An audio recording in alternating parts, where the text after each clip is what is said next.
Welcome to Kaizen Time, part of the Blood, Sweat, and Business podcast, where we provide constant improvement to businesses through timely, actionable financial solutions. Do you want answers to your financial questions? Email us at bsp@kaizencpas.com. I'm your host, Mark Valesky. Now let's get started. Welcome to another episode of Kaizen Time. I'm joined by Brian Bride, Director of Payroll Operations. Brian. Hello. You're in payroll, right? I am. You're not in HR, though. I'm not.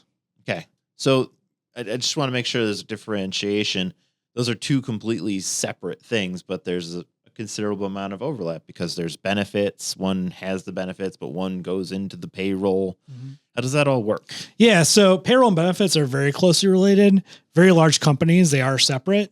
But when you have a smaller number of employees, maybe you're one of our clients that has like one or two employees. Maybe you're a sole proprietor and then you have a part-time person, or you even have 20 employees and your HR person is like answering phones and payables. So they're not fully focused on the HR, and there's a lot of policy and procedures to follow. So having an HR software support is really, really important. So you're not just like the HR person, like part of the time, right? You could have support from the software, and they have a lot of really great tools on there. So I guess it would be fair to say that like HR and payroll are kind of like cousins, right? They're not in the same family, but they're related. Yeah, they're closer. Cousins is really good. So what I'm saying is all small businesses need some type of HR software, and that typically is separate from their payroll software then. So one reason why you would want an HR software separate from payroll is the payroll is not specialized for the HR. Now, many companies are larger, can give you add-ons, but they're not specialized, right? One of the ones that we use for HR is a company called Zywave. They're all HR specific. So when you log into there, it's separate from the payroll, but it has HR specific things for small businesses. The payroll platforms are really great at a lot of things, but providing kind of information that is not like wages, like information that's not black and white, not really the greatest platform for that. Okay. So, and also there isn't that much overlap per se between them, so they can live in their own separate ecosystems. Yeah. So larger companies will have them separate for sure. They'll, like you said, the only carryovers like, paying for a benefit or paying for a 401k, but or making sure the leaves is, but yeah, it's really two totally different things. So if you have somebody that just does your payroll, they're not covering you for like leave laws. They're not covering you for any kind of HR issue you have, FMLA, anything like that. That kind of information is not usually built into the payroll platform. It could be, but usually it's something separate. Okay. Let's talk about kind of some of these features that are baked into this HR software and why a small business would really want to have this. Yeah. So if let's say you're a small business, you got 20 employees and you offer health insurance, you probably have a benefit broker that you get the insurance through, but sometimes they don't have a very robust open enrollment policy, right? So you can use an HR software to run open enrollment through there. You can develop a benefit booklet. So they give you some of the marketing information, the rates, how much it costs for the employer, and you can put it together and present to your employees. So it's very clear on like, okay, here's the benefits for signing up for. Here's your health insurance, here's your medical, here's your vision, here's your 401k, and then they can make the proper decisions. Okay. Well, what else is in there? Because HR is pretty robust itself. Yeah. So, the ability to make an employee handbook. So there's not like a state law in any of the states that say you have to have an employee handbook, but there's a lot of disclosures. So, and we had talked about it previously, like there's leave law disclosures and things like that, but to have your company policies and things written down, having an employee handbook is the best, easiest way to get it out to your employees. A lot of people have like in the lunchroom, they have like the IRS, or the DOL, like, if you're hurt, or here's your, the labor law posters, right? Mm-hmm. So this kind of combines that, and then it breaks it down. So you don't need to change the whole handbook if a policy changes, right? Just update that policy. You just update that policy. And so a lot of the platforms, especially the one that we use, there is a little dashboard when you log in that says, all right, what state are you in? Okay, let me tell you what is different between this state. So there's a really neat feature where if, let's say you have Wisconsin and Illinois, you can put that both states in, and it'll tell you, okay, for Wisconsin employees, here's your rules.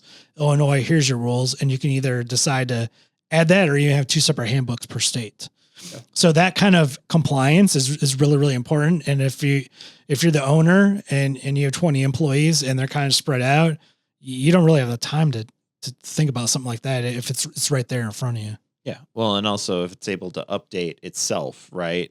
Yes. So there's a lot of ones where a lot of platforms will be like, all right, well, the policy changed, let's put it back in, especially if they change the language of it. That's all canned, right? You can just go ahead and flip it over. Okay. So, and it also uses a lot of the employee self-serve features that we're used to with normal payroll software. Well, yeah, self-serve for the clients. Okay. The employees aren't going to really access it. They'll access it for the handbook. But a lot of times people will throw the handbook into the payroll software, so you're only logging in one spot. But it's self-service for the client or the owner or whoever's tasked with running HR, right? So you don't need to call anybody. You can say, all right, well, Michigan changed their sick pay policy. Let's go in and make sure it's updated. Okay. All right. And let's kind of get into some of the other features that HR does, but it's more for bringing on employees. Yeah, absolutely. So for interview guides, I'm a really, really big fan of interview guides. Interview guides keep the questions consistent, and then you can compare candidates based on how they answer the same kind of question. You can also tie it back to your core values. So if you have a couple of core values, you can ask questions about it. But HR software will help you make the interview guide. That way you have a consistent process in which to interview the employees, and then you make a good decision on what kind of talent you want to bring into the organization. And then is there any way to get support? Yeah. So a lot of them have an HR hotline. So sometimes you can Google for pretty common answers in the software, not Google. You can search in the software for here's questions other people have asked. Other ones have HR hotline. You can actually call and talk to a person. So you can talk to somebody that has a lot of HR experience, and this is what their position is, that they'll take some information from you and help you make a decision. Okay. And they would understand hey, okay, you're in this state. This is what you're able to do or can't do. Yeah, absolutely. There are people that have masters in HR and have all the, the SHRM qualifications and things. So it's a really great way to leverage, an organization to get the answers you need for your small organization by leveraging the software. And as same with payroll, there are consequences for not following the law, right? Absolutely. If you're over 50 employees and you're not offering FMLA, you're in trouble.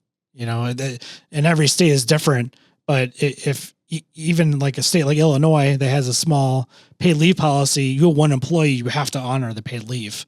A big thing with some of the paid leaves is, using the time, right? If you have the time, you have to allow them to use it. And if you're not allowing people to use the time, or you have a question hey, can I say no to them this time? And if you don't, big fines all over the place. So it's always good to get a second opinion. Perfect.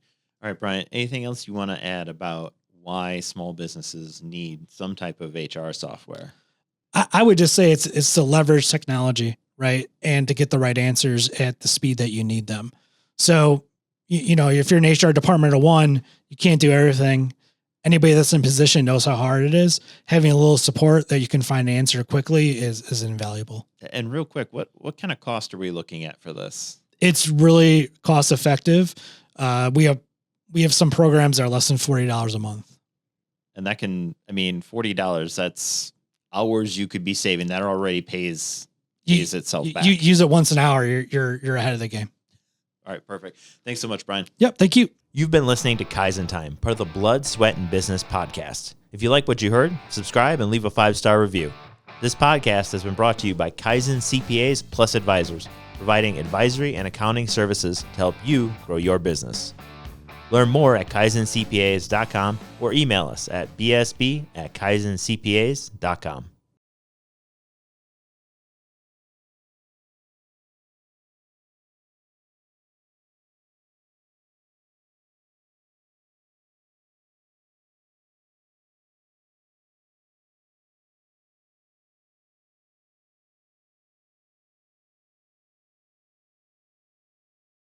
like in Illinois, if you have one employee, they're obligated to get paid leave.